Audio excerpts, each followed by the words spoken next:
Hey everyone, Loaded Buggy here, back with another Sunday chill commentary.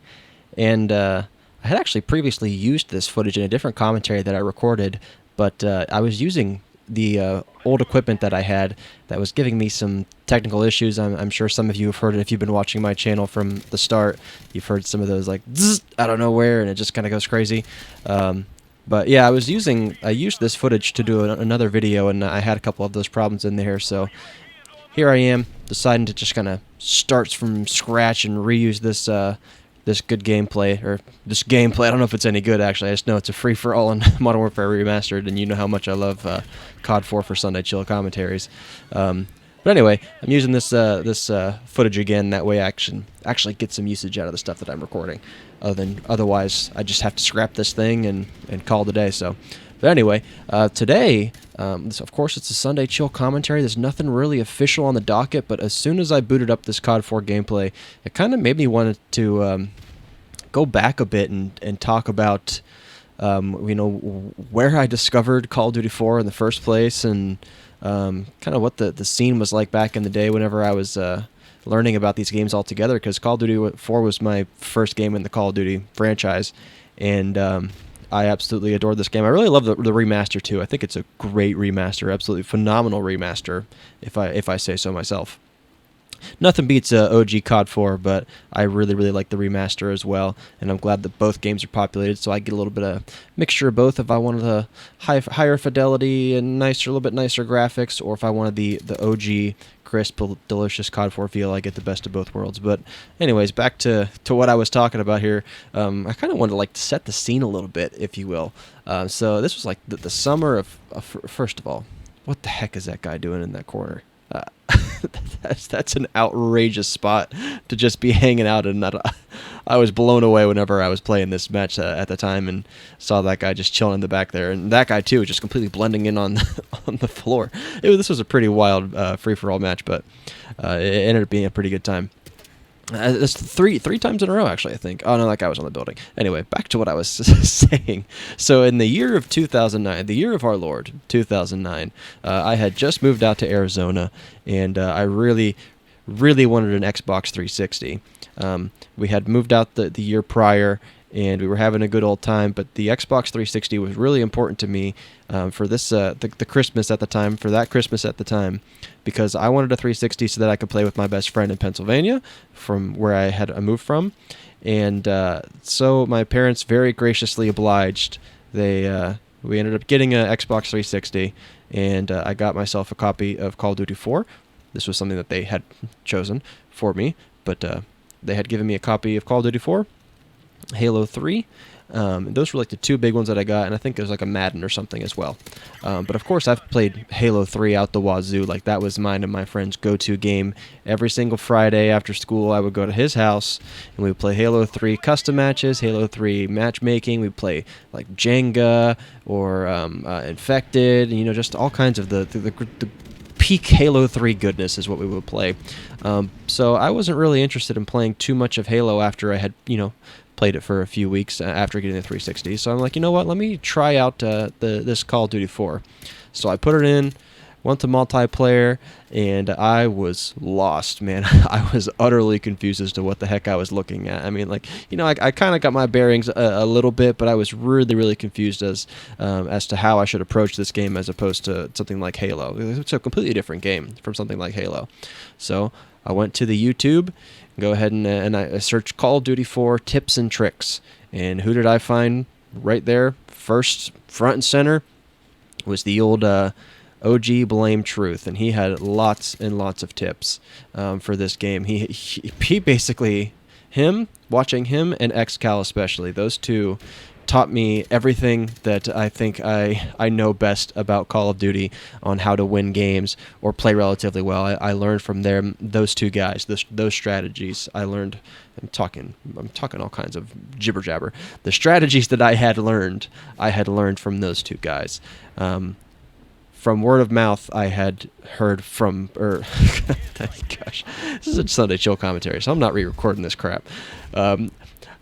the stuff that Blame Truth was saying and what he had, how he presented it, I latched onto very easily, and I could kind of retain what he was saying and employ those strategies. But watching XCal and how he actually executed those things really helped elevate my game too. But Blame Truth, there's a lot of tips that he gave back in the day, from things like not sprinting around corners, to checking your corners, to kind of sticking around the edges of the map so that way you don't get caught from behind, things like that.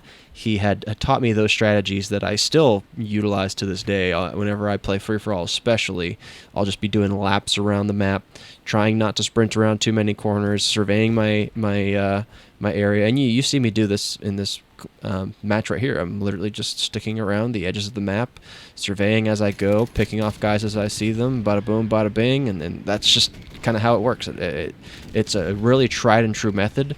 It's not guaranteed win every time, of course, because you still got to aim and shoot your gun. If you miss your shots, you're going to lose. But for the most part, this strategy is very, very effective, and I've used it a ton, and I still use those same strategies to this day on any Call of Duty that I play, because it really, really works. It's a great foundation for success in this game, especially in free-for-all. Like, free-for-all is my bread and butter. Sadly, a lot of these older games, the option to play free-for-all is just non-existent because everyone's in the TDM lobbies, but whenever I can get into a free-for-all lobby, like, that to me is absolute perfection. I love free-for-all in any of the games. Like I said, it's my go-to game type, that and Kill Confirmed for the games that had it available, but some of them did, some of them didn't. Obviously, anything post Modern Warfare 3 would, but even then, at this point, most of those lobbies are just dead, which stinks because those game types for me were the absolute best. But yeah, it was 2009 whenever I had discovered a lot of these Call of Duty commentators back in the day, and I took a lot of what they said to heart in terms of playing this game and playing the games that followed. But definitely, Blame Truth and XCal were like the two that I was watching religiously to try to learn as much as I possibly could about this game.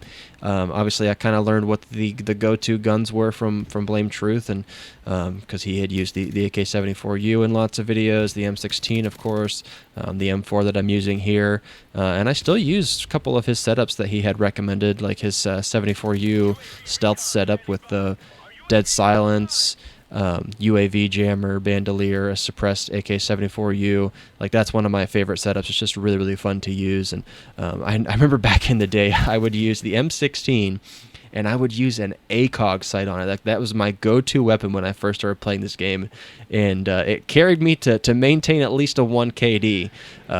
So I was pretty pleased with that. I wasn't getting decent scores back then, but I was at least dying after I had got a kill. Get a kill, die once.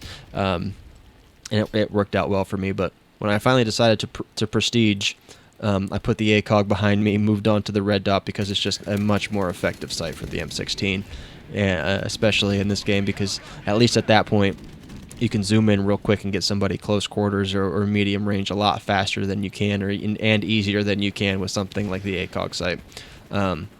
But yeah, just this game, it's people always ask me what my favorite Call of Duty game is, and I often go back and forth between Call of Duty 4, Black Ops 1, and Modern Warfare 2. And even though I have the most time spent in Modern Warfare 2, I've very reluctantly and very seldom do I say that Modern Warfare 2 is my favorite of the three that I had just mentioned. I go back and forth between Black Ops 1 and Call of Duty 4. Obviously, Call of Duty 4 because of its simplicity and it being the first Call of Duty game that I had played ever. But then I have Black Ops 1, which to me was like the pinnacle of my enjoyment with the Call of Duty series, because I just loved everything about that game. I thought the gunplay was balanced for the most part. I thought the maps were great. I thought the kill streaks were awesome. I just thought everything about Black Ops 1 was really just top tier, and I think the same thing about Call of Duty 4. But at the end of the day, I really think I would say Call of Duty 4 is my favorite Call of Duty of all time. Just there's something about this game that I can go back to all the time, and especially at this point in its life, the people that play it are a lot more chill. There's not really any try-harding going on, so it's a lot more of an enjoyable experience for me. I don't rage really ever whenever I play Call of Duty 4 anymore, and I don't really rage when I play Black Ops 1 for that matter too. But I just really love both of those games, and I thought I would share kind of my experience of how I even came to play Call of Duty 4 in the first place. So if you enjoy this commentary and want to see see more Sunday Chill commentaries from me in the future, please click the subscribe button and like this video, and leave a comment down below if you have any topics for future commentaries that you want me to talk about. Thanks, everyone. Bye now.